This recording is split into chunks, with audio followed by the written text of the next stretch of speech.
ဒီအကြောင်းတွေကိုဘယ်သူမှထုတ်ပြောချင်မှာမဟုတ်ခင်ဗျားလက်မှာဝတ်ထားတဲ့အမှမဟုတ်ဆိုင်တွေမှာမြင်တွေ့ရတဲ့တလက်လက်တောက်နေတဲ့စိန်တွေရဲ့နောက်ွယ်မှာတကယ်ပေါင်ဖုံးခဲ့တဲ့တမိုင်းကြောင်းတွေရှိခဲ့တယ်ဆိုတာသိတာဒါတွေကို Black Diamonds လို့ခေါ်တယ်ဒီလိုတွေးဆနေတဲ့စိန်တွေ Black Diamonds တွေကိုဈေးကွက်ထဲမရောက်လာအတူကတားဆီးပေးခဲ့တာလေကောသိတာဖြေက Kimberley Process Kimberley Process ဆိုတာဘယ်လိုစဖြစ်ပေါ်လာလဲ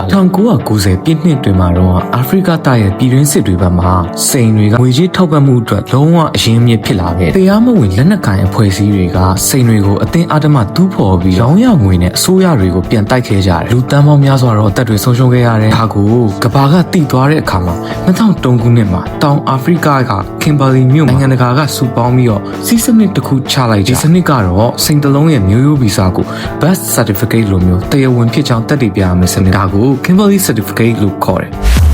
ဒါဆို Kimberley Certificate ကဘယ်လိုအလုပ်လုပ်လဲ Kimberley Certificate ဆိုတာစိန်အရိုင်းလုံးတွေကိုနိုင်ငံတစ်ခုကနေတစ်ခုတင်ပို့တဲ့အခါဒါသွေးစွန်းနေတဲ့စိန်မဟုတ်ပါဘူးလို့အာမခံနိုင်တဲ့တစိတ်ကောင်းကိုပြောတာဒီလက်မှတ်မပိုင်ဘယ်နိုင်ငံကမှအဝင်မခံဘူးဘယ်ဈေးကွက်မှာမှရောင်းလို့မရဒီစနစ်ကြောင့်ကမ္ဘာစိန်ဈေးကွက်ရဲ့99%ဟာအခုဆိုပရိပကတွေကင်းစင်တဲ့စိန်တွေဖြစ်လာပြီ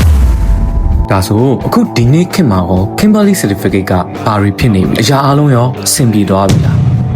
လုံးဝမပြေသေးပါဘူးဝေဖန်သူတွေကတော့ Kimberley Process ဟာခင်နောက်ကျနေပြီလို့ဆိုကြဘာလို့လဲဆိုတော့သူကလက်နက်ကင်အဖွဲ့တွေကိုရောင်းတဲ့စိန်တွေပဲတားဆီးတာဖြစ်ပြီးအစိုးရကိုယ်တိုင်ကလုပ်တဲ့လူအခွင့်အရေးချိုးဖောက်မှုတွေကိုတော့မျက်ကွယ်ပြုထားလို့ပါအခုနောက်ပိုင်းမှာတော့ blockchain နည်းပညာနဲ့စိန်တွေရဲ့မူလဇစ်မြစ်ကိုပိုတိတိကျကျစောင့်ကြည့်နိုင်မှုကြိုးစားနေကြပါပြီ